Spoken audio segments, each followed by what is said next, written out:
The crystal spires of Nexus Prime stretched into the purple sky like frozen lightning. Ships from across the galaxy filled the orbital stations around the planet. Today was important. Very important. The Galactic Council was meeting to decide humanity's fate.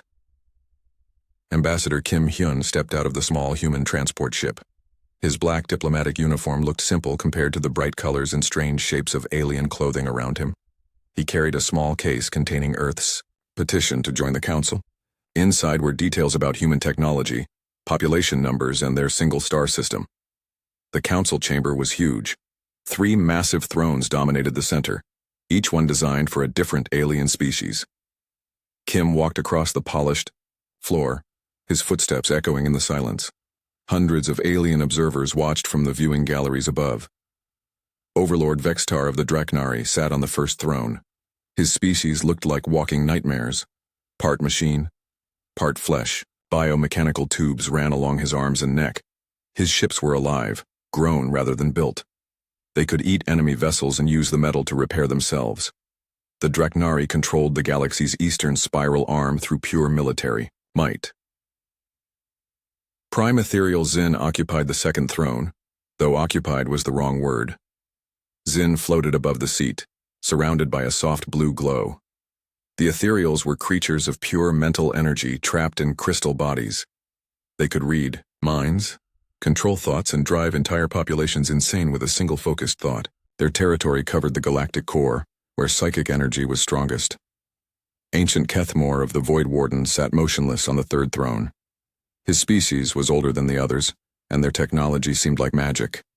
They could make their ships disappear between dimensions, create weapons that fired backwards through time, and build structures that existed in multiple realities at once. They ruled the outer rim where space itself was thin. Kim reached the center of the chamber and bowed respectfully.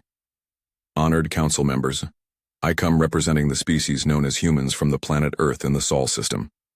Vextar leaned forward, his biomechanical implants whirring. Ah yes, the mammals from the single yellow star. We have reviewed your petition. The way he said petition made it sound like a joke. Kim opened his case and activated a holographic projector. Images of Earth appeared. Blue oceans, green continents, white clouds. Then came images of human ships, sleek destroyers, powerful cruisers, and their largest vessel, the UES Olympus, at 800 meters long. Humans control one star system with 8 billion citizens. Kim began. Our fleet consists of 200 ships ranging from corvettes to heavy cruisers. We have developed faster-than-light travel, energy shields, and plasma weaponry. We seek membership in the Council to contribute to galactic peace and prosperity. Silence filled the chamber. Then, Vextar began to laugh. The sound was horrible. Part organic chuckle, part mechanical grinding. 800 meters? That's smaller than our patrol boats. Our battleships are 3 kilometers long and can crack moons in half. Zin's telepathic voice echoed in everyone's mind, cold and dismissive. We attempted to read the human ambassador's thoughts. His mind is closed, primitive. Their entire species lacks any psychic ability whatsoever. How can beings without mental evolution hope to understand galactic civilization?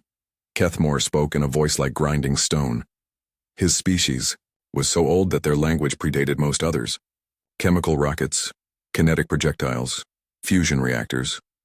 He waved a clawed hand. This technology is thousands of years behind current standards. We built such things when the galaxy was young. Kim felt anger rising in his chest but kept his voice calm. Perhaps our technology appears simple, but humans have qualities that... Qualities? Vexitar stood up, towering over the human. The Draknari respect only strength. Your largest weapons could barely scratch our ship hulls. Your fastest vessels move like drifting rocks compared to our bioships. Zin's mental pressure increased, making the air itself feel heavy. Humans have no telepathic defenses. A single, ethereal child could control your entire leadership. Your minds are open books written in a primitive language. Furthermore, Kethmore added, your understanding of dimensional physics is non-existent. You barely comprehend the basics of space-time manipulation. How can you participate in discussions of reality engineering?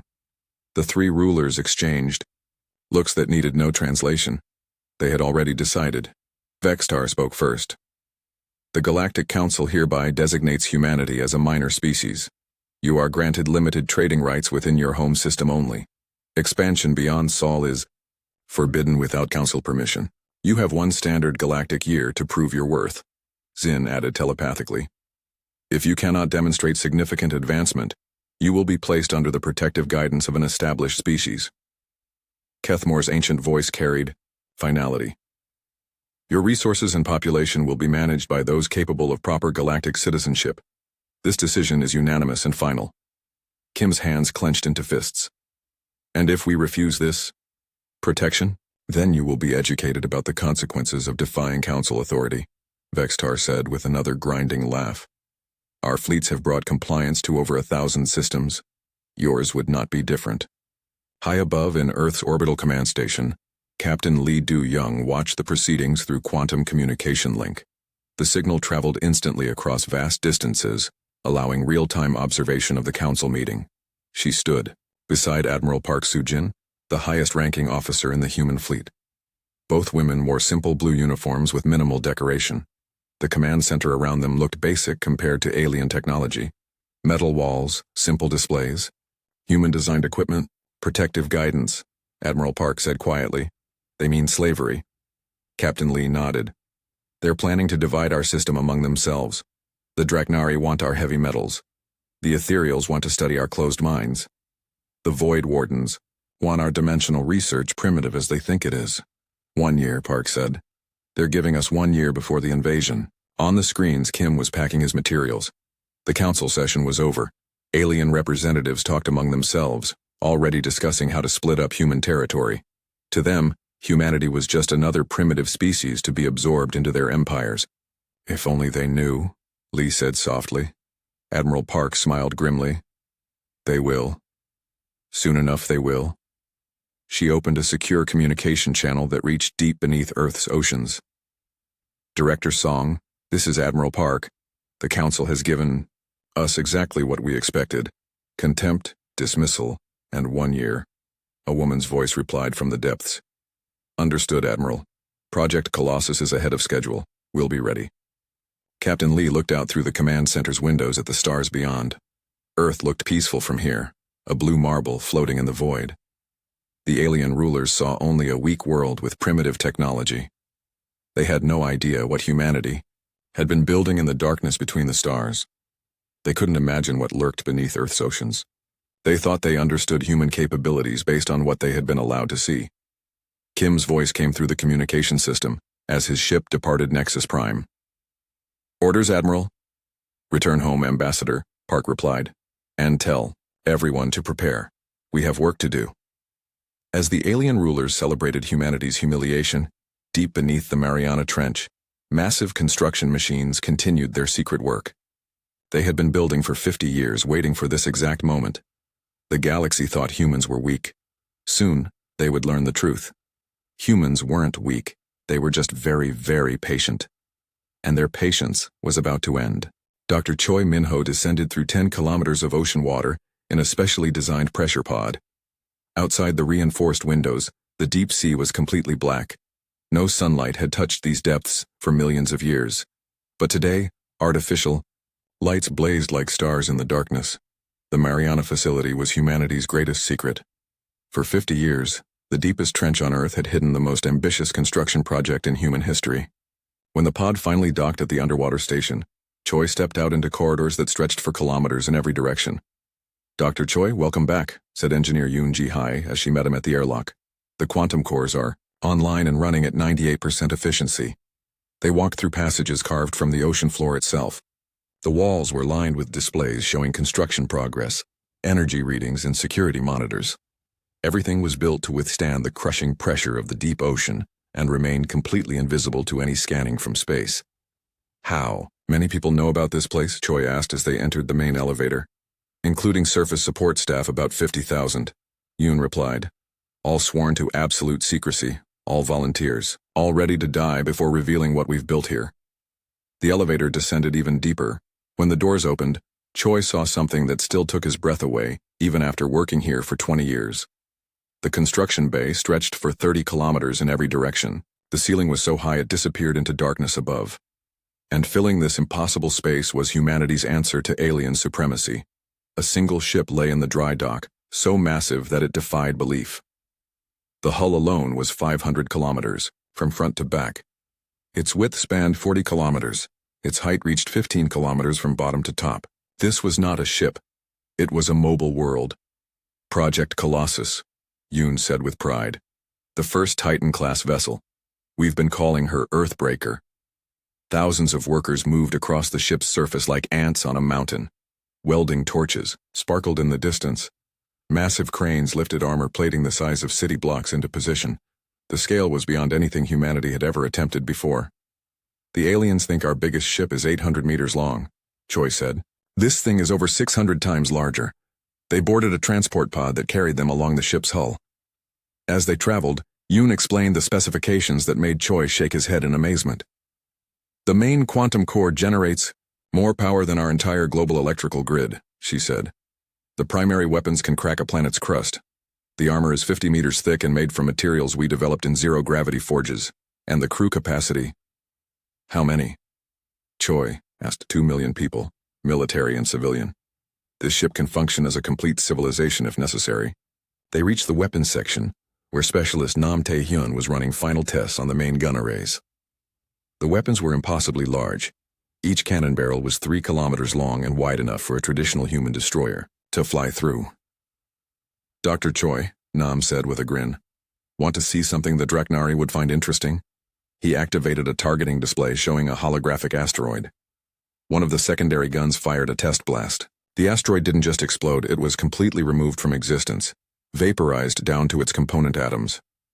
That was 1% power, Nam explained. At full charge, this weapon can punch through a moon and keep going until it hits whatever is on the other side. They continued deeper into the ship, passing through sections dedicated to manufacturing, agriculture, housing, and entertainment. The Earthbreaker wasn't just a warship. It was designed to be completely self-sufficient for decades of deep space operation. In the command center, Director Song Hae-won stood before a wall of displays showing construction progress on other projects. She turned as Choi and Yoon approached. Doctor, I trust you're impressed with our progress? Beyond impressed, Choi replied. But I have to ask, how did we manage to build something this large without the aliens detecting it? Song smiled. Simple, we never built it in space. Every component was manufactured here on Earth in hidden facilities around the globe. The aliens watch our orbital shipyards and see exactly what we want them to see. Small ships with basic technology. She activated another display showing a map of Earth with dozens of red dots marking secret facilities. Underground factories. In Siberia build our quantum cores. Deep ocean platforms near Japan produce our armor materials. Hidden valleys in the Andes manufacture our weapon systems. And everything comes here for final assembly. But the size, Choi protested. How do we hide something 500 kilometers long? We don't, Song replied. Look outside. They walked to a massive viewing window that showed the construction bay. But now Choi could see that the bay itself was carved into the shape they needed. The ship wasn't sitting in a dock. It was built into the ocean floor itself. When construction is complete, we flood the bay and the ship rises to the surface, Song explained. Until then, it's just part of the ocean floor, invisible to all scanning. Lieutenant Commander Bae Jin-woo approached their group. Director, the latest intelligence. Reports are ready. Song reviewed the data on her personal tablet. The Draknari are mobilizing their biofleets. The Ethereals are gathering their crystal ships. The Void Wardens are preparing their dimensional vessels. They plan to divide our system among themselves. How long do we have? Choi asked. 6 months until they arrive in force, Song replied. More than enough time to complete preparations. Communications Officer Han Yu-jin hurried over with an urgent message. Ma'am, we're receiving coded transmissions from the other sites. Song read the message and smiled. Gentlemen, I have good news. This isn't the only Titan-class vessel under construction. She activated a new display showing 2 other massive construction projects. One appeared to be built inside a hollowed-out asteroid. Another was concealed beneath one of Jupiter's moons. 3 ships? Choi asked in amazement. 3 that the aliens will see, Song corrected. We've been very busy for the past 50 years. Yoon pointed to another section of the display. The second ship, World Ender, is disguised as the asteroid series, completely invisible until activation. The third Star Shatter has been masquerading as Jupiter's moon Europa. The aliens mapped our solar system decades ago, Song explained. They counted our planets, moons, and asteroids, They never thought to look more carefully at things that have always been there. Nam joined the group, wiping grease from his hands. Director, all weapon systems are now online. We can begin combat trials whenever you give the order. Not yet, Song said. Let them come to us. Let them bring their entire fleets to our home system. Let them think they're conquering a weak, primitive species. She looked around at her team. Scientists, engineers, and military officers who had dedicated their lives to this moment. They think humans are weak because we don't build large fleets of traditional warships. They're right. We don't build fleets. Song gestured toward the massive ship around them. We build hammers large enough to reshape the galaxy. Dr. Choi looked out at the Earthbreaker one more time. Its hull stretched beyond sight in both directions. Soon this sleeping giant would rise from the depths and show the galaxy what humans could accomplish when they really tried. One question, Director, he said. Why did we build them so large? We could have built 100 smaller ships with the same resources. Song's expression became serious. Because, Doctor, when humanity finally reveals its true strength, we want to make sure the message is impossible to ignore. These ships aren't just weapons, they're statements. Statements? That humanity doesn't negotiate from a position of weakness, that we don't ask for respect, we ensure it, and that anyone who threatens Earth will face consequences beyond their worst nightmares. In the depths of the ocean surrounded by humanity's greatest achievement, they prepared for war. 6 months after the council meeting, space around Earth turned dark with alien ships. 50,000 vessels had arrived from across the galaxy, forming 3 separate armadas that surrounded the Sol system like the fingers of a closing fist. Fleet. Admiral Kwon Dong-hyun commanded the Draknari force from his flagship Bone Crusher. The bioship was a living nightmare. 3 kilometers of organic hull that pulsed like a heartbeat. Its weapons were grown rather than built, capable of eating enemy ships and using the metal to repair battle damage. Around him, 2,000 more bioships waited like hungry predators. The Draknari ships looked diseased to human eyes. Their hulls were covered in what appeared to be scales or chitin. Weapon ports opened and closed like mouths. Some ships had tentacles instead of traditional engines. Others sprouted new armor plating as they flew, growing stronger during combat. Mind Admiral Yigzaif led the ethereal fleet from her crystal flagship, Thought Render. The ship was beautiful and terrible, made entirely of psychic crystal that glowed with inner light. Its weapons fired pure mental energy that could drive entire populations insane. Her fleet contained 1,500 crystal ships, each one humming with telepathic power. The ethereal vessels looked like living jewels floating in space. They were perfectly symmetrical, with no visible engines or weapons. Instead of moving through space normally, they seemed to slide between dimensions, appearing and disappearing as they traveled. Their hulls changed color constantly, reflecting the emotional states of their psychic crews. Void Lord Nethys controlled the Warden Armada from his impossible flagship Reality's Edge. The ship existed in multiple dimensions at once, making it appear as a dark shadow against the stars. Its weapons fired backwards through time, hitting targets before the trigger was pulled. His force included 800 ships that barely seemed to exist at all. The Void Warden vessels were the most disturbing of all. They were perfectly black, absorbing all light that touched them. Sometimes they appeared solid, sometimes they seemed to be made of empty space. They moved without following normal physics, appearing in multiple places at once, or traveling faster than light without using any visible engines. Against this overwhelming force, humanity fielded a pathetic defense. Admiral Park Soo-jin commanded just 200 ships from her flagship UES Olympus. The human vessels looked tiny and primitive compared to the alien armadas. Simple metal hulls, chemical engines, basic energy weapons. Captain Lim Woo-sung commanded the destroyer UES Normandy on the fleet's left flank. His ship was only 400 meters long and carried a crew of just 300. Compared to the massive alien vessels around them, human ships looked like toys. The 3 alien commanders opened communication channels simultaneously, their voices filling every human ship. Humans of Earth. Kwan's voice was like grinding metal. Your time has expired. You have failed to prove your worth to the Council. Surrender now and accept incorporation into our territories. Zaif's telepathic message pressed against every human mind in the system. Resistance is futile. Your thoughts are open books. We can read your fears, your hopes, your battle plans. Submit peacefully. Nethys spoke from outside normal time, his words arriving before he finished speaking them. Reality itself bends to our will. Your weapons cannot harm ships that exist. between dimensions, yield to the inevitable. Admiral Park's response was broadcast on all frequencies, calm and professional. This is Admiral Park Soo-jin of the United Earth Space Force. We respectfully decline your demands. Sol system is human territory and will remain so. Quan laughed, the sound like breaking bones. 200 ships against 50,000? Your mathematics are as primitive as your technology. Perhaps, Park replied. But humans are very good at mathematics. We've calculated exactly what we need to defend our home. The first attack came without warning. 1,000 Dreknari bioships opened fire simultaneously. Living weapons spat streams of acid that could dissolve battleship armor. Organic missiles that tracked their targets like hunting animals. Energy beams that fed on metal, growing stronger as they consumed enemy ships. Several human destroyers vanished in the first salvo. The UES Defiant simply dissolved as Dreknari acid weapons ate through its hull. The cruiser UES Valiant broke, apart when biomissiles burrowed into its engine core and exploded from within. Captain Lim reported from the Normandy as his ship shuddered under enemy fire. Massive casualties. Hull breach on decks 7 through 12. We can't take much more of this. The ethereal attack came next. Crystal ships fired beams of pure psychic energy that ignored physical shields entirely. The weapons attacked human minds directly, causing hallucinations, madness, and terror. Several human ships stopped fighting entirely as their crews collapsed into catatonic states. Finally, the Void Wardens opened fire with weapons that violated causality itself. Their shots arrived at targets before being fired. Human ships exploded from impacts that hadn't happened yet.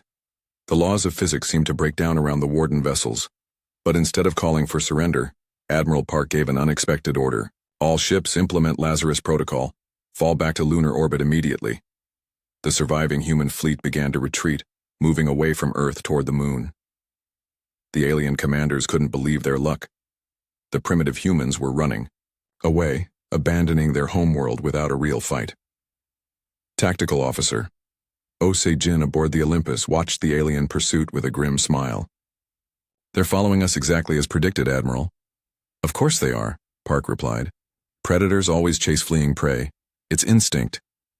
The three alien fleets moved together, surrounding the retreating humans near Luna. They wanted to capture as many ships as possible for study. These primitive vessels might hold secrets worth investigating. Quan opened communications again. Surrender now, and we will grant mercy to your crews. Continue running, and we will hunt down every ship. Your moon is quite lovely, Zyph added, telepathically. We sense no life there. A perfect place for your final defeat. The satellite shows signs of mining operations, Nethys observed. Primitive excavation of basic materials. How fitting that you die where you scratched uselessly at rock.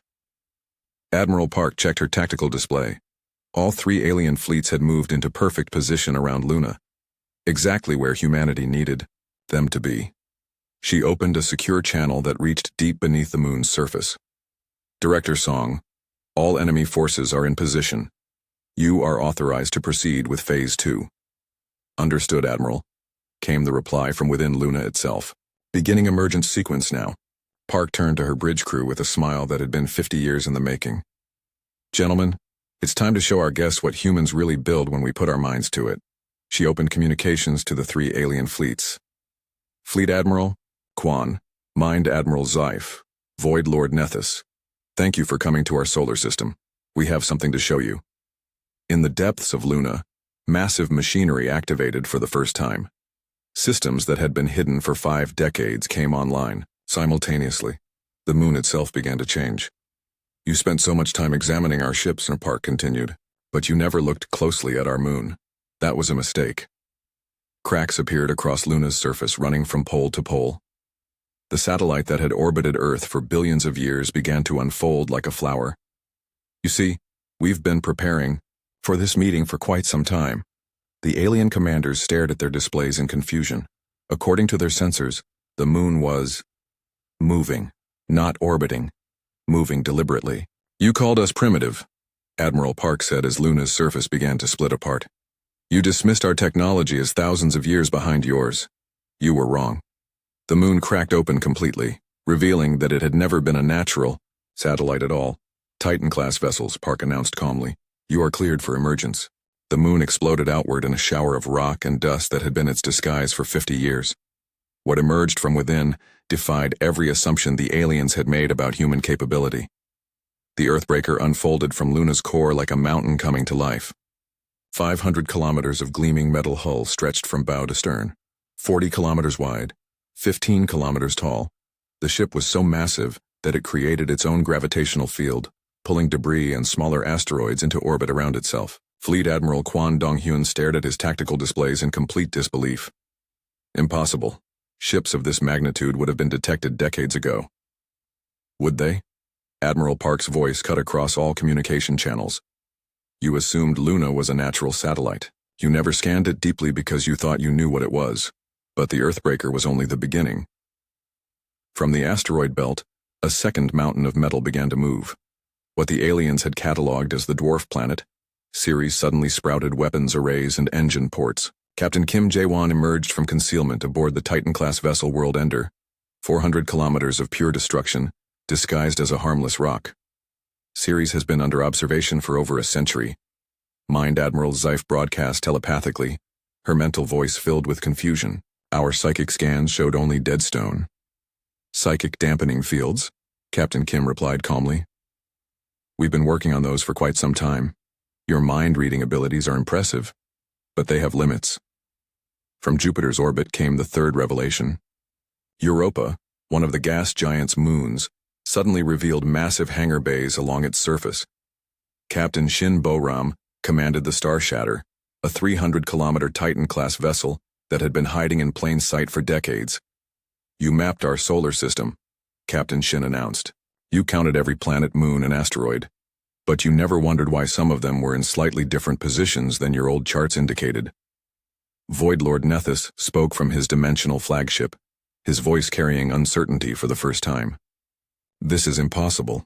Our sensors would have detected artificial structures of this magnitude. Your sensors detected exactly what we wanted them to detect, Admiral Park replied. You saw a primitive species with basic technology because that's what we showed you. You never looked for advanced technology because you assumed we didn't have any. The 3 Titan-class vessels took positions around the alien fleets. Each ship was larger than most space stations. Their weapon arrays could be seen from thousands of kilometers away. Massive gun barrels that looked like they could punch holes through planets. Captain An Min-gyu, commanding the Earthbreaker's weapons systems, reported across all channels. All quantum cores online and operating at maximum efficiency. Planet killer arrays charged and ready. Gravity manipulation drives active. The alien commanders finally understood the trap they had flown into. The human retreat hadn't been cowardice, it had been positioning. They had been lured exactly where humanity needed them to be. Quan tried to rally his biofleet. All Draknari vessels concentrate fire on the largest ship. Our acid weapons can dissolve any armor. Thousands of organic projectiles streaked toward the Earthbreaker, biomissiles that could burrow through battleship hulls. Acid beams that had dissolved entire fleets. Living weapons designed to consume and destroy. The weapons struck the Titan's deflector shields and simply vanished. The energy barriers around. The massive ship absorbed impacts that should have cracked moons. Not a single shot reached the actual hull. Captain Kim Jae-won responded from the World Ender by activating a single-point defense turret. The weapon was designed to stop incoming asteroids, but when fired at the Draknari bioships, it vaporized 50 vessels in one continuous beam sweep. Your largest weapons are smaller than our defensive systems, Kim announced matter-of-factly. This may take a while. Mind Admiral Zeif attempted a different approach. She focused the full psychic might of her crystal fleet on the human crews, trying to overwhelm their minds with terror and confusion. 1,500 ethereal ships channeled their telepathic energy in a coordinated attack that should have driven every human insane. Nothing happened. Psychic warfare specialist Jian Sang-min aboard the Star Shatter activated systems the aliens had never imagined possible. Psi-null generators online, creating psychic dead zones around all human vessels. The space around the Titan-class ships suddenly became empty of psychic energy. The ethereal weapons, which depended entirely on mental manipulation, found nothing to affect. Their mind control beams passed through the null zones like light through vacuum. Impossible, Exif broadcast, her telepathic voice weak with shock. Psychic energy cannot be negated. It is fundamental to reality itself. Not our reality, Captain, Shin replied as she demonstrated the Star Shatter's gravity manipulation systems. She created a localized black hole that pulled 1,000 crystal vessels into a crushing singularity. The beautiful ships cracked like glass as they were compressed beyond their structural limits. Void Lord Nethys made his own desperate attempt. His ships phased between dimensions, trying to attack from angles that didn't exist in normal space. The Warden fleet fired weapons backwards through time, targeting the human ships before the battle had even begun. Quantum engineer Ryu Hyojin, aboard the Worldender, activated dimensional anchor arrays. Invisible fields locked onto the Warden vessels and yanked them back into normal spacetime. Their reality-bending abilities were neutralized by technology they had thought impossible. "You understand dimensional physics quite well," Nethys admitted, his ancient voice carrying new respect. "But this knowledge should be beyond your species." "Should be," Engineer Ryu agreed. "But we've had 50 years to study captured samples of your technology. Amazing what humans can accomplish when properly motivated." The three alien fleets found themselves helpless against weapons and defenses they couldn't comprehend. Every tactic that had conquered 1,000 worlds proved useless against humanity's carefully prepared countermeasures. Admiral Park opened communications to all three alien commanders. "You called us weak. You dismissed our potential.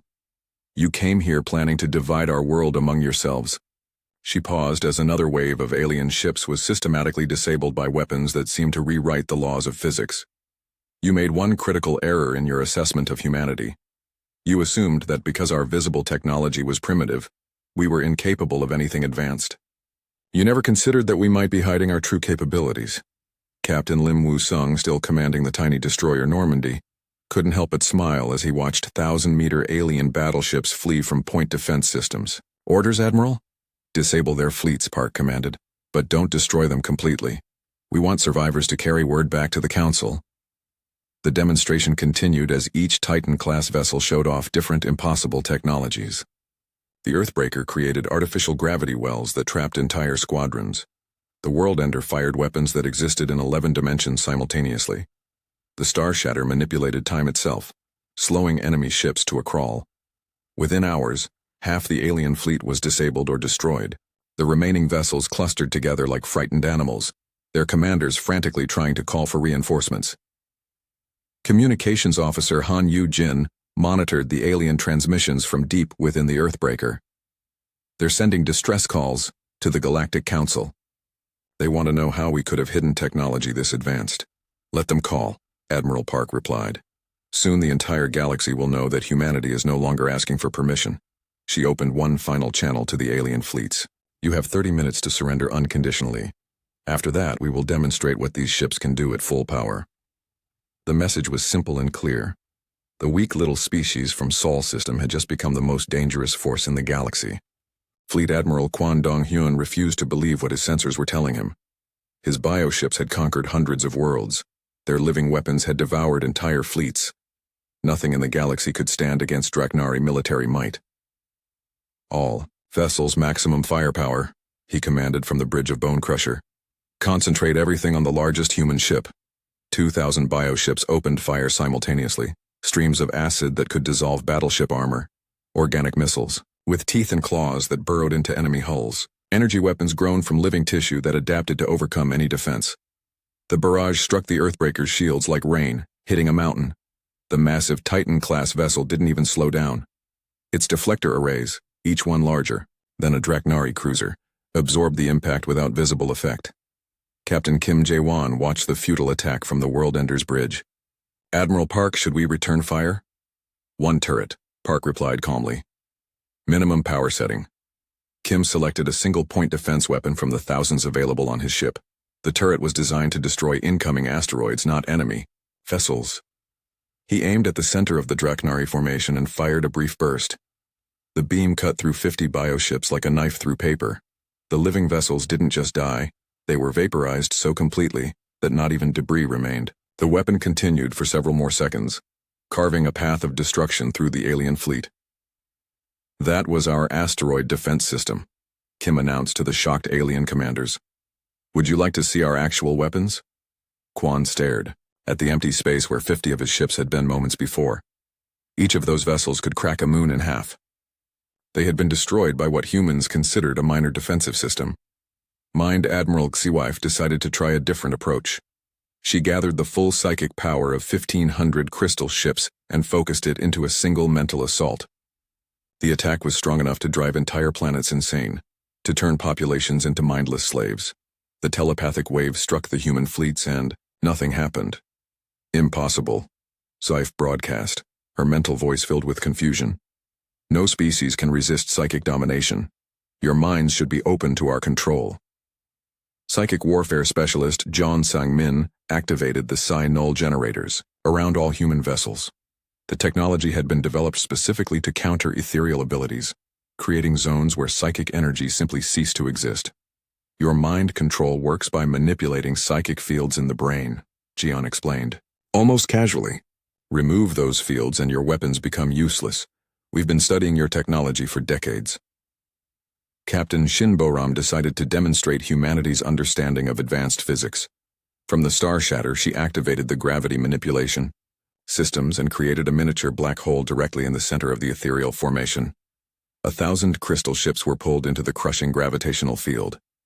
The beautiful vessels, which had seemed invincible moments before, cracked and shattered as they were compressed beyond their structural limits. The black hole consumed them completely before dissipating safely. Your ships are quite lovely, Shin commented. Unfortunately, they're not designed to withstand gravitational forces equivalent to a collapsing star. Void Lord Nethys made his own desperate attempt to salvage the situation. His ancient voice echoed across all channels as he commanded his fleet to phase between dimensions. Warden vessels, implement dimensional shift protocols, attack from angles that do not exist in their reality. 800 impossibly black ships began to fade from normal space, moving into the spaces between dimensions where conventional weapons could not follow. They had used this tactic to defeat enemies for millions of years. Quantum engineer Ryu Hyojin was ready for them. From deep within the world ender, she activated dimensional anchor arrays that had been built into the ship's quantum core. Invisible, fields reached into multiple dimensions simultaneously, grasping the warden vessels and yanking them back into normal space. Dimensional phase technology is impressive, Ryu admitted, but it requires stable quantum fields to function. Remove those fields and your ships become trapped in whatever dimension they happen to occupy. The Warden fleet materialized in normal space, their reality-bending abilities completely neutralized. For the first time in their ancient history, they were vulnerable to conventional attack. This is impossible, Nethys said, his voice carrying genuine fear. Dimensional manipulation is beyond your species. You lack the mathematical understanding. Do we? Ryu replied. She activated one of the World Ender's primary weapons, a cannon that fired projectiles through 11 dimensions simultaneously. The shot struck a Warden battleship and continued through it, the next ship behind it, and 3 more beyond that. All 5 vessels simply ceased to exist. Admiral Park opened communications to all 3 alien commanders. You seem surprised by our capabilities. Did you really believe that a species capable of interstellar travel would be limited to the primitive weapons you saw? She gestured to Captain An Mingyu, who activated the Earthbreaker's main display. Holographic images showed the true extent of human space technology. Factories hidden in asteroid belts, research stations in the outer planets, weapon platforms disguised as space debris. We've been preparing for this meeting for 50 years, Park continued. Every piece of technology you've seen today was developed specifically to counter your abilities. Did you think we would challenge the galaxy's rulers without being absolutely certain we could win? The alien fleets tried to retreat, but the Titan-class vessels were faster despite their enormous size. Advanced engines that violated several laws of physics allowed the massive ships to keep pace with fleeing enemies.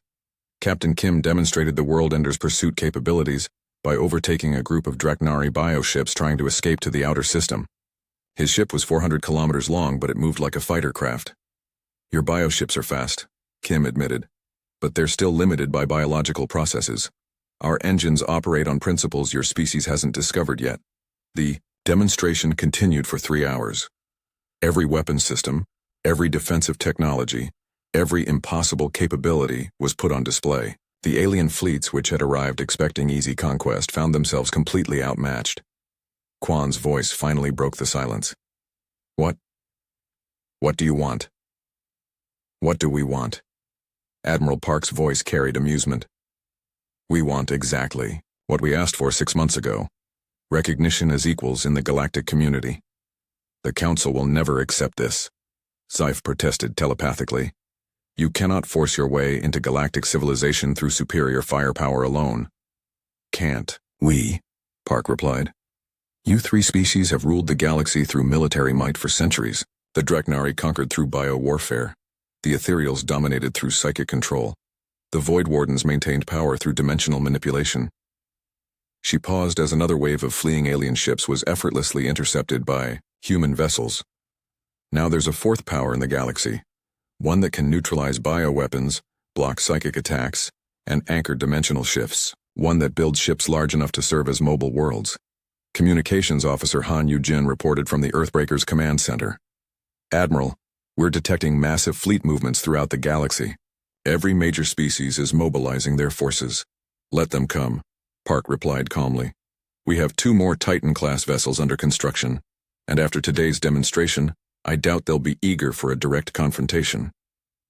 She opened a final communication to the 3 alien commanders. You have a choice. You can accept humanity as an equal partner in galactic affairs, or you can explain to the Council why the 3 most powerful military forces in known space were defeated by a species you claimed was primitive. The silence that followed was broken only by the hum of impossibly advanced human technology. Finally, Nethys spoke, his ancient voice heavy with resignation. The Galactic Council will hear of this demonstration. Your species will be reconsidered for membership. Good, Admiral Park replied. We look forward to a more productive discussion. The 3 Titan-class vessels positioned themselves around the remaining alien fleets like shepherds watching their flock. What had begun as an invasion force of 50,000 ships was now reduced to barely 20,000 survivors, most of them damaged and demoralized. Admiral Park opened communications to all remaining vessels. Attention alien forces. You are ordered to prepare for boarding and inspection. Any attempt to flee or resist will result in your immediate destruction. From the massive hangar bays of each Titan-class ship, boarding pods launched in perfect formation. But these weren't the small assault craft the aliens expected. Each pod was the size of a traditional frigate, carrying full battalions of human marines equipped with technology that made their ship-mounted weapons look primitive. Colonel Zhang Yuan led the assault on Fleet Admiral Quan's flagship Bone Crusher. Her power armor was a masterpiece of human engineering. Energy shields that could deflect bioweapons, sealed systems that were immune to acid attacks, and strength amplifiers that allowed her to tear through biomechanical barriers with her bare hands. The Dreknari flagship's living corridors tried to close around the human boarding party, but Jung's soldiers used plasma cutters that burned through organic material like paper. The ship's immune system released defensive organisms, creatures like flying antibodies designed to attack intruders. The humans destroyed them with weapons that fired concentrated bursts of radiation, specifically tuned to disrupt biological processes. Resistance is futile, Jung announced over her suit's external speakers as she blasted through the final bulkhead leading to the bridge. Your biotechnology is impressive, but we've been studying it for decades. Fleet Admiral Quan tried to fight back using his personal biomechanical implants, but Jung's armor system simply adapted to each attack. When he fired acid projectiles, her shields neutralized them. When he tried to release toxic gases, her suit's filters cleaned the air. When he attempted to physically overpower her, her strength amplifiers made the contest laughably one-sided. How? Quan demanded as Jung's soldiers secured the bridge. How did you develop countermeasures for technology you had never encountered? We encountered it 50 years ago, Jung replied matter-of-factly. When your scout ships first entered our system, we captured several vessels, reverse-engineered their capabilities, and spent 5 decades preparing for this exact scenario. Major Kang Ho-jin led simultaneous boarding operations against multiple ethereal crystal ships. His troops wore specially designed helmets that contained miniaturized psi-null generators, making them completely immune to psychic manipulation. The ethereal crews tried to overwhelm the humans with telepathic attacks that should have driven them insane. Instead, the Marines walked through psychic barriers like they didn't exist, their null field equipment creating zones of mental silence around each soldier. Your minds are empty, Mind Admiral Zeif said in confusion as Kang's forces reached her command chamber. We can sense nothing from you at all. That's the point, Kang replied through his suit's translator. Your species' greatest strength becomes useless when psychic energy simply doesn't exist in your vicinity. He activated a portable psi-null generator that filled the entire crystal ship with dead psychic space. The ethereal crew collapsed as their telepathic abilities were severed. leaving them helpless against physical capture. Commander No Yoonji personally led the assault on Void Lord Nethys's dimensional flagship. Her equipment included phase locks that prevented dimensional escape and reality anchors that forced the impossible ship to exist in normal space. The ancient Warden vessel tried to phase between dimensions to escape capture, but No's technology held it firmly in place. Weapons that fired backwards through time were neutralized by temporal stabilizers. Corridors that existed in multiple realities simultaneously were locked into single dimensions. "Your mathematics are extraordinary," Nethys admitted as No reached his command chamber.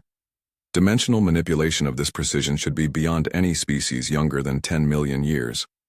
"We're fast learners," No replied as her soldiers activated restraint fields around the ancient alien, "and we've had very good motivation to learn quickly." Within 6 hours, all 3 alien flagships were under human control. The boarding operations had been so swift and efficient that resistance was minimal. Every alien weapon and defense had been anticipated and countered. Admiral Park received reports from all boarding parties as she stood on the Earthbreaker's command bridge. Through the massive viewing windows, she could see the captured alien vessels being escorted by human ships toward processing facilities. "Admiral," Communications Officer Han Yu-jin reported, "We're receiving surrender transmissions from across the alien fleet. They're requesting terms." "Tell them there are no terms," Park replied. "There is only one choice: immediate and unconditional surrender, or complete destruction." The choice was academic. After witnessing the total defeat of their most powerful vessels, the remaining alien ships surrendered without further resistance. 1 month later, Ambassador Kim Hyun returned to the crystal spires of Nexus Prime. But this time he wasn't traveling alone in a small transport vessel. The diplomatic ship that carried him was a scaled-down version of a Titan-class vessel, only 50 kilometers long, but still larger than most alien space stations. The Galactic Council chamber had been modified for the occasion. A 4th throne now sat alongside the original 3, made from metal that seemed to absorb light and decorated with quantum crystals that defied several laws of physics. As Kim entered the chamber, the 3 alien rulers watched with expressions of wary respect. Overlord Vexitar's biomechanical implants twitched nervously. Prime Ethereal Zin maintained careful telepathic shields around her thoughts. Ancient Kethmore studied the human ambassador with eyes that had seen the rise and fall of civilizations. "Honored Council members," Kim said as he approached the center of the chamber, "I return representing humanity's petition for full membership in the galactic community." The silence that followed was very different from his previous visit. Vextar spoke first, his voice lacking its former arrogance. "The Draknari acknowledge that our previous assessment of human capabilities was incomplete." Zin's telepathic voice was carefully neutral. "The Ethereal Collective recognizes that humanity possesses technologies we had not anticipated." Kethmore's ancient voice carried something that might have been respect. "The Void Wardens admit that human understanding of advanced physics exceeds our expectations." Kim smiled politely. "I trust this means humanity's application for full council membership will receive more favorable consideration." The vote was unanimous. For the second time in as many council sessions, all 3 ruling species agreed completely. But this time, they were voting to welcome humanity as equals rather than dismiss them as primitives. "There is one condition," Vextar said carefully. "The council requires assurance that humanity will use its impressive capabilities responsibly." "Of course," Kim replied. "Humanity seeks only peaceful coexistence with our galactic neighbors." He paused meaningfully. "As long as those neighbors respect our sovereignty and territory." 6 months later, Director Song Haiwan stood in the expanded facility beneath the Mariana Trench, watching as construction began on the 4th Titan-class vessel. The new ship would be even larger than the others, 600 kilometers from bow to stern, with weapon systems that push the boundaries of known physics. "The aliens are asking questions," Dr. Choi Minho reported as he joined her at the observation window. "They want to know how long we've been building ships like this." Song smiled as she watched massive construction machines assemble hull sections the size of cities. "Tell them we've been preparing since we first looked at the stars and realized we weren't alone. And if they ask how many more we're building, tell them that's classified," Song replied. "But they're welcome to find out the same way their predecessors did." In orbit above Earth, Admiral Park Soo-jin stood on the bridge of the Earthbreaker, now designated as humanity's flagship. Through quantum communication links, she received reports from human colonies being established under the protection of Titan-class vessels. New worlds were being settled at an unprecedented rate. Research stations were being built in systems that had been forbidden to humanity just months before. Trade agreements were being signed with species that had previously dismissed humans as primitive. Orders from Earth Command, Captain Lee Du-young reported, were to begin patrol operations in the Sagittarius Arm. Several minor species have requested human protection from aggressive neighbors. Understood, Park replied. It seems our reputation has preceded us. She looked out at the stars that had once belonged exclusively to 3 alien empires. Now there was a 4th power in the galaxy, one that built ships large enough to serve as mobile worlds, one that had turned patience and preparation into the ultimate weapons. The galaxy had called humanity weak. They had learned the truth. Humanity was never weak. They were just very, very careful about when and how they chose to be strong. And as construction continued on the 5th Titan-class vessel in secret facilities around Earth, the galaxy began to understand that humanity's strength was just beginning to reveal itself.